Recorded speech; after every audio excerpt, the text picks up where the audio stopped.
जितने आस्था चैनल पर सुन रहे हो, जितने फेसबुक यूट्यूब पर कथा श्रवण कर रहे हैं, जितने मोबाइलों पर देख रहे हैं, प्रयास करना। बैसाख के महीने में मिट्टी के पात्र में जो रात्रि भर जल रखा हो, मिट्टी के पात्र में, अगर आपके पास में घड़ा हो, हंडा हो, नी हो, तो दिया हो, दीपक हो, कुल्लड़ हो, कोई भी तुम्हारे पास में जो मिट्टी का पात्र, उसमें जल भरना।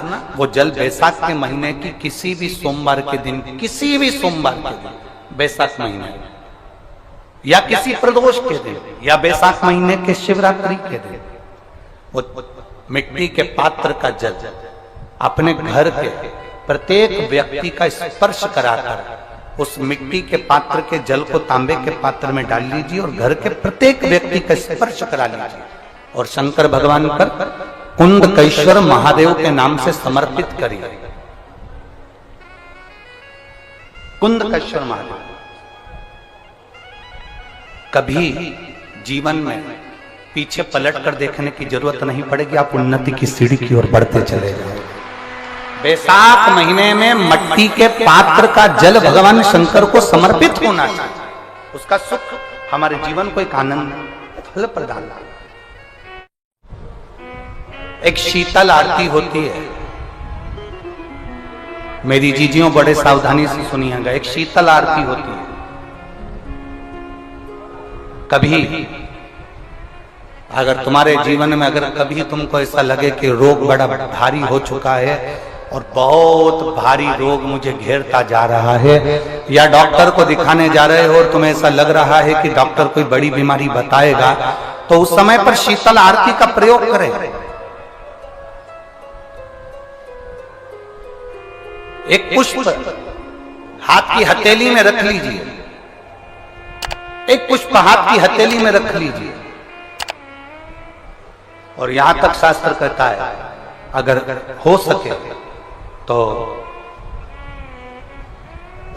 आंकड़े का अगर पुष्प मिल जाए, तुम्हारे यहां क्या बोलते हैं उसको, मंदार का फूल, आंकड़े का फूल, अकौए का फूल, जो शंकर भगवान पे चढ़ता है, छोटा सा होता है, घुंघरू जैसा होता है वो, उसको तुम्हारे यहां क्या बोलते हैं हरियाणा में? आंख का ही पुष्प बोलते हैं। आंख का पुष्प मिल जाए तो ज्यादा अच्छा है। अब उसमें चाहे सफेद हो, चाहे नीला हो, चाहे गुलाबी हो, जैसा भी हो, हाथ में रखने के बाद हाथ में एक लोटा जल भगवान शंकर के शिवालय में जब आप प्रवेश करें, और प्रवेश करते समय भगवान के सम्मुख में जब भगवान शंकर के साक्षी में जब पहुंचे, आपके सामने पूजन में कोई भी सामग्री नहीं है, आपके पास में न दिया है, न बाती है, न गर्भवती है, न चंदन है, न कपूर है, न कोई सामग्री है, केवल एक आंख का पुष्प और एक लोटा जल आपके पास में है। शिवालय में पहुंचकर शीतल आरती का प्रयोग करो।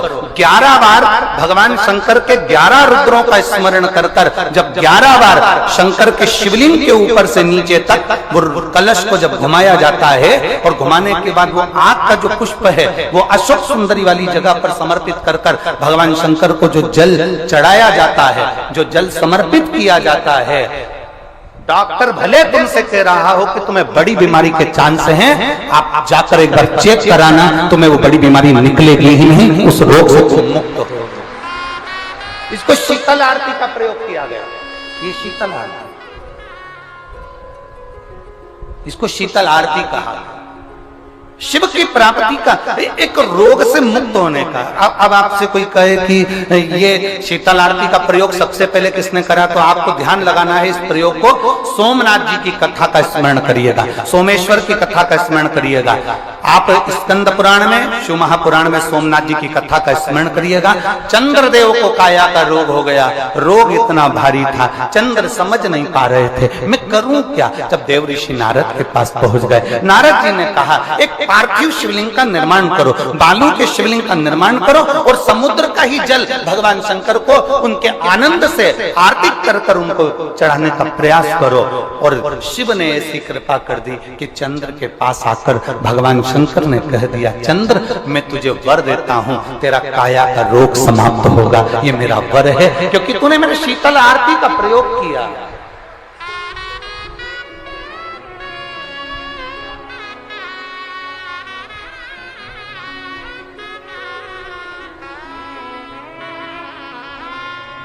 मेरी जीजियों, दो चीजें बड़ा स्मरण में रखिएगा। एक बैसाख महीने में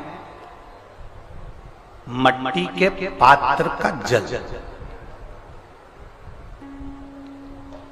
अभी अभी क्या चल रहा है, फागुन। अभी क्या चल रहा है, फागुन। जब बैसाख का महीना आए ना,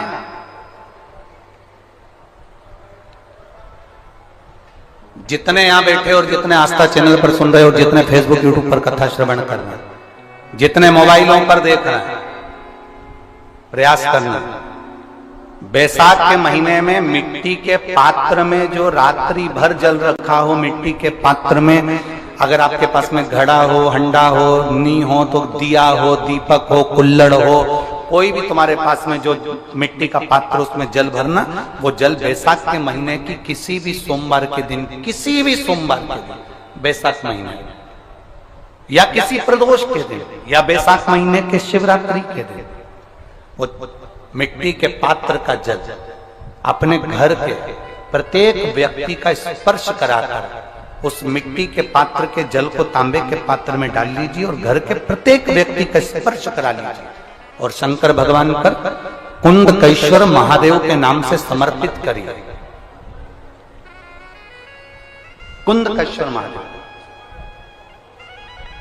कभी जीवन में पीछे पलट कर देखने की जरूरत नहीं पड़ेगी, आप उन्नति की सीढ़ी की ओर बढ़ते चले जाओगे।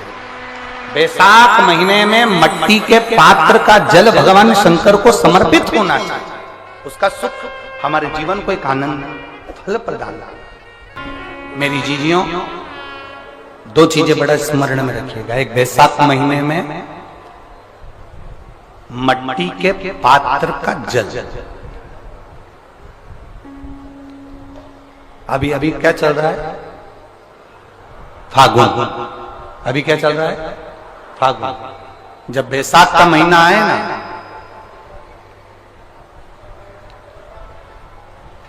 जितने यहां बैठे और जितने आस्था चैनल पर सुन रहे हो, जितने फेसबुक यूट्यूब पर कथा श्रवण कर रहे हैं, जितने मोबाइलों पर देख रहे हैं, प्रयास करना, बैसाख के महीने में मिट्टी के पात्र में जो रात्रि भर जल रखा हो, मिट्टी के पात्र में, अगर आपके पास में घड़ा हो, हंडा हो, नी हो, तो दिया हो, दीपक हो, कुल्लड़ हो, कोई भी तुम्हारे पास में जो मिट्टी का पात्र, उसमें जल भरना।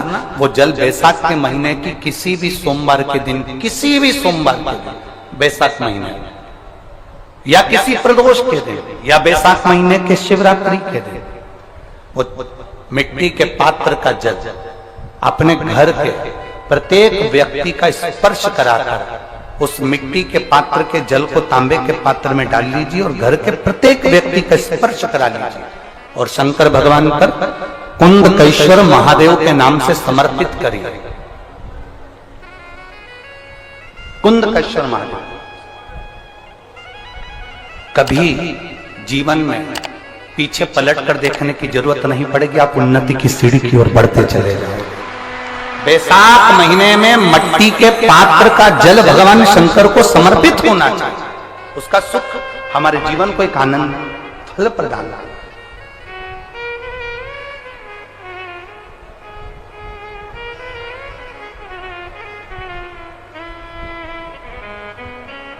जिसे कहते हैं रोज शंकर के मंदिर में प्रतिदिन जाने वाले को, और एक और चीज अपने स्मरण में रहे, अगर शिव के मंदिर नहीं जा सकते तो अपने घर में जो शिवलिंग है उस पर जल चढ़ाओ। और यदि आप अपने शंकर के घर में शिवलिंग पर भी जल नहीं चढ़ा पा रहे हो तो किसी बेलपत्री का वृक्ष हो, उस वृक्ष के नीचे भी जल चढ़ाओ। और कभी मौका मिल जाए, कभी भगवान शंकर की बड़ी करुणा हो जाए, भगवान शंकर की बड़ी उदारता हो जाए, भगवान शंकर की बड़ी कृपा हो जाए, बड़ी कृपा हो जाए, भगवान शंकर जिस दिन तुम्हारे ऊपर बड़ी कृपा कर दे, किसी सोमवार को 3 नियम बना लो। जिस दिन मेरा भोले बाबा तुम पर कृपा कर दे, उस दिन सोमवार का एक नियम बनाओ कि महीने का एक सोमवार मुझे ऐसा करना है, 3 नियम धारण करना है महीने के सोमवार को। पहला, सवेरे जाकर शंकर भगवान को 1 लोटा जल चढ़ाना है। दूसरा, दोपहर के समय पर जाकर मुझे बेलपत्री के वृक्ष के नीचे एक चावल का दाना रखकर बेलपत्री की 7, 11, 21, 108, 51 जितनी परिक्रमा आप लगा सकते हो वो लगाना है।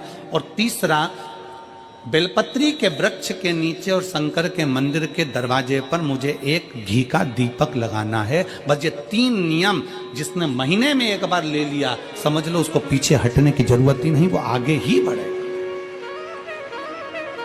महीने के किसी एक सोमवार का ऐसा नियम बना लो कि मुझे 3 नियम धारण करना है। महीने के किसी भी एक सोमवार को हम ये नहीं कहेंगे कि तुम सोमवार 5 पढ़ रहे हैं तो 5 को करो, 4 पढ़ रहे हैं तो 4 को करो, 3 पढ़ रहे हैं तो 3 को करो।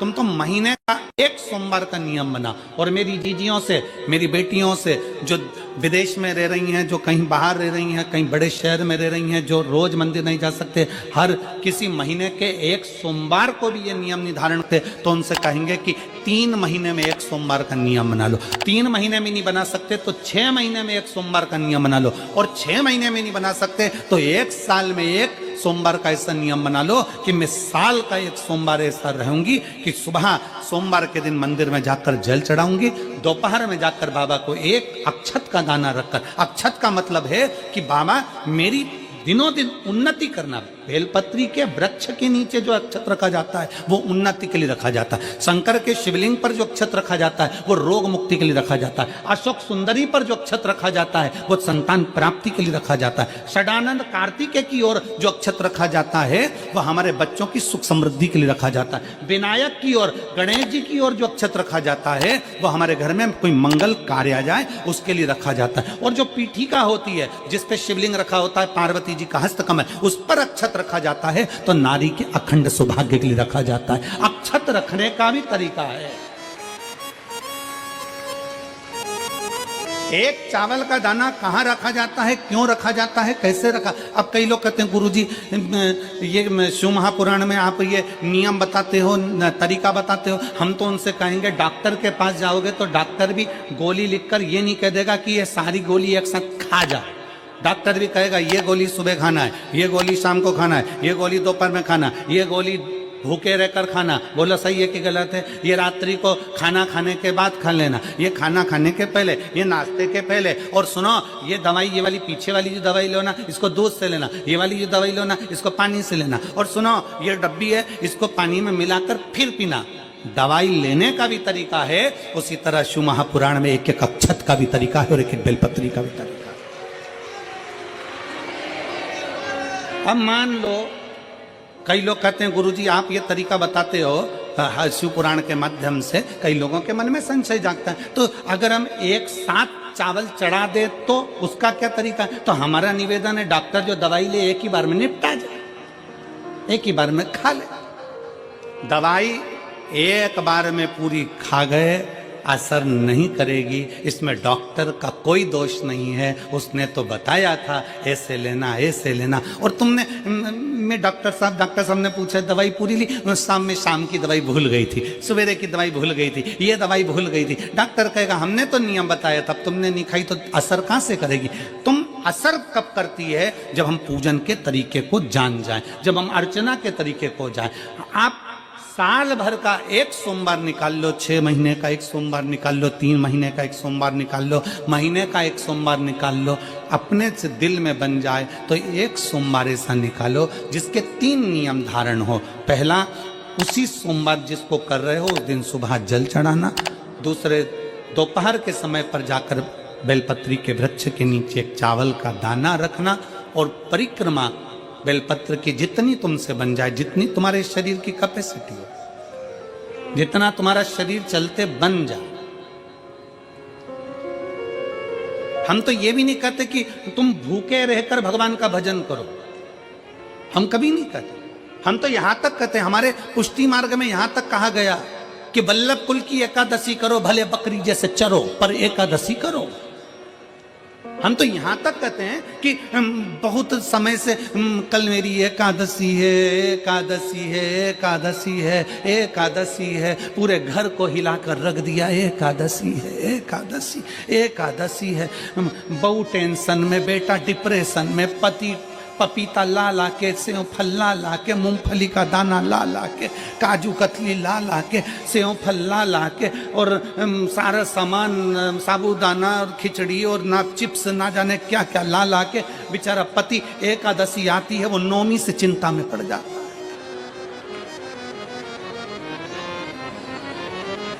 हम तो ये भी नहीं कहते कि तुम व्रत बहुत भारी करो, तुम व्रत उपास भी बहुत बहुत टेंशन वाला करो, ना ना ना।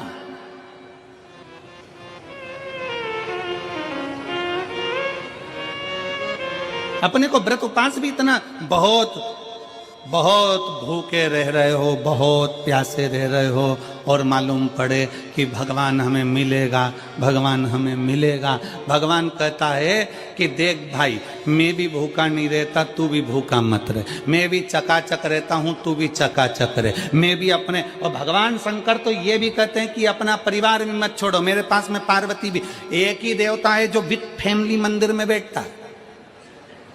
शंकर जी हैं तो पार्वती जी है, तो गणेश जी हैं, तो कार्तिकेय जी हैं, तो नंदी है, सब मंदिर के अंदर चाहिए। शंकर भगवान अपने पूरे परिवार के साथ। शंकर जी तो ये कहते हैं अकेले तुम क्यों रहते हो। शिव जी की एक बात अपने ध्यान में रखना, कितनी सुंदर बात है शंकर भगवान की, बहुत ध्यान में रखिएगा। आप जौहरी नहीं हो, हीरे को नहीं परख सकते।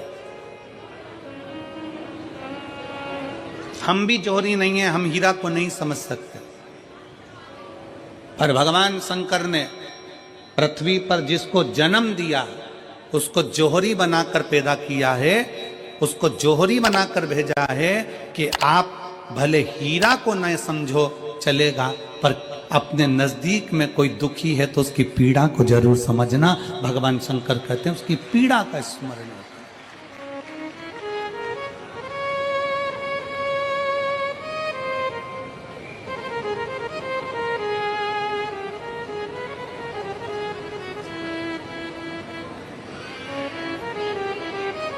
हीरा को समझो ना समझो, पर पीड़ा को जरूर समझिए। किसी के दर्द को जरूर समझिए, किसी के दुख को जरूर समझिए, किसी की तकलीफों को जरूर समझिए। पशुपतिनाथ का व्रत करते हो आप, 16 सोमवार का व्रत करते हो आप, संकट सोमवार का व्रत करते हो आप, शिवरात्रि का व्रत करते हो, सोमवार की अष्टमी का व्रत करते हो। उन व्रतों में सारे व्रत करो, मना नहीं है, पर उस व्रत में अपना पूर्ण समर्पण परमात्मा के प्रति रखो।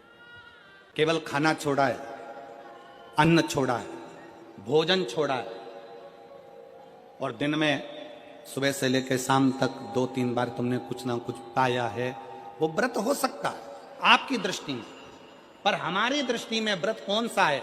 शिव महापुराण की कथा कहती है कि सुबेरे आपका व्रत चालू हुआ, दूसरे दिन ब्रह्म मुहूर्त तक जो आपका व्रत आपने रखा है, भगवान का जो व्रत कर रहे हो, उस व्रत में एक बात अपने अंदर उतार कर रखो कि इस दिन मैं अपने मोबाइल का त्याग करती हूँ, पूरे दिन मैं मैसेज नहीं पढ़ूंगी, मैं देखूंगी नहीं, मैं अपशब्द नहीं कहूंगी, मैं जानूंगी नहीं। दूसरा, आज के दिन मेरा व्रत है, आज 1 महीने में, 15 दिन में, 2 दिन में, 20 दिन में मैंने अगर किसी से भी अपशब्द कहा होगा, आड़ा टेढ़ा कहा होगा, तो सबसे पहले आज व्रत वाले दिन मैं उसको सॉरी कहूंगी, क्षमा मांगूंगी और अपने हृदय से लगाने का प्रयास करूंगी। व्रत है। व्रत का तीसरा अंश, आज मेरा व्रत है, मैं आज के दिन किसी को भी अपशब्द नहीं बोलूंगी, किसी के लिए आड़ा तड़ा नहीं बोलूंगा, आज जितना बन सकेगा मैं सात्विक जीवन जीऊंगा। चौथा, आज मेरा व्रत है, आज के दिन मैं झूठ नहीं बोलूंगी, ना झूठ बोलूंगा सुबह से लेकर शाम तक। और पांचवा, आज व्रत वाला दिन है, जितना फलार मैं करूंगी उसका पैसा जोड़ूंगी कि 15 रुपए का मैंने साबूदाना खाया, 10 रुपए का बटाटा खाया, ये खाया वो खाया, सारा हिसाब लगाकर 55, 60, 70 रुपए जितने होते हैं उसमें से एक अंश निकालकर मैं उसका एक भाग किसी गौशाला में जाकर गाय को चारा जरूर दूंगी। आपका व्रत, आपकी साधना, आपका तप, आपका बल, आप कैसा कर रहे हैं। केवल भूखे रहने पर भगवत पद की प्राप्ति नहीं होती। शिव महापुराण की कथा कहती है कि भूखे रहने से भगवान की प्राप्ति नहीं होती। शिव पुराण की कथा कहती है भगवान को पाने की भूख बढ़ाने से भगवान की प्राप्ति होती है। भीतर से परमात्मा को पाने की भूख बढ़ाइए, भगवान को पाने की भूख बढ़ाओ भीतर से।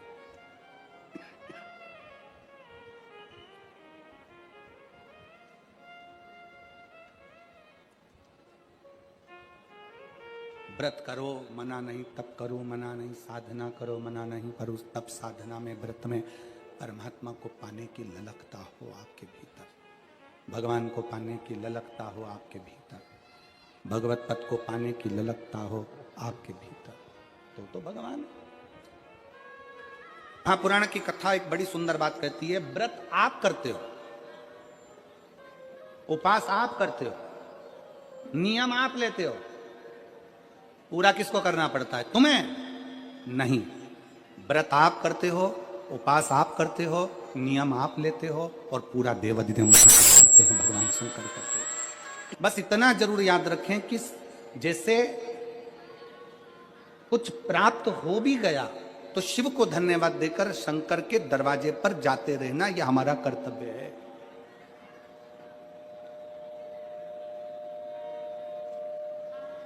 एक बहन जी ने पत्र लिखा था कल, उस पत्र में बहन जी ने लिखा कि शिव महापुराण तप का मतलब क्या होता? चलिए उपास का मतलब बताओ। खाना छोड़ देना व्रत नहीं है, दूसरे का धन छुड़ाकर खाना छोड़ देना व्रत है। शिक्षा दे देना, किसी को चिकित्सा की जरूरत है उसकी चिकित्सा में थोड़ा सा धन लगा देना, कोई रोते हुए के आंख के आंसुओं को पोंछ देना, किसी के दुख में खड़े होकर उसको खुशियां प्रदान कर देना, ये दुनिया का सबसे बड़ा व्रत है, सबसे बड़ी साधना, सबसे बड़ा तप। मन साफ है तो सारी गलतियां माफ है, और अगर मन ही साफ नहीं है तो गलती कौन माफ करेगा भाई? हम भी तो अपनी जिंदगी में एक नियम बना सकते हैं कि मैं श्री शिवाय नमस्तुभ्यम का जाप करूंगी, मेरी कॉलोनी में कोई शंकर जी का मंदिर है, हम 5-10 महिलाएं प्रत्येक सोमवार को 10 मिनट बैठेंगी, शाम के समय प्रदोष काल में 6 बजे 6:30 बजे बैठेंगे, 6:45 बजे 15 मिनट बाद उठ जाएंगे, श्री शिवाय नमस्तुभ्यम का जाप करेंगे, शंकर जी को भोग लगाएंगे। अगर एक हफ्ते में 5 सोमवार पड़ते हैं तो 5 महिलाएं अपना नियम बना ले कि आज का प्रसाद थोड़ा सा, कुछ भी शक्कर, खड़ी शक्कर, कुछ भी मैं लेके आऊंगी, मां भोग लगाएंगे, अपन 5 मिलकर श्री शिवाय नमस्तुभ्यम जपेंगे, प्रसाद बांट देंगे, अपने घर चले जाएंगे। ज्यादा ढोंग प्रपंच नहीं, दिखावा नहीं, कोई एक नियम। हमारे नजदीक में शंकर जी का मंदिर है, हफ्ते में एक बार नियम बनाएंगे, उस मंदिर में सफाई करेंगे, हफ्ते में एक बार नियम बनाएंगे, अपने नजदीक के शंकर के मंदिर को साफ करेंगे, क्लीन करेंगे। एक नियम अपने अंदर बनाओ शिव के प्रति।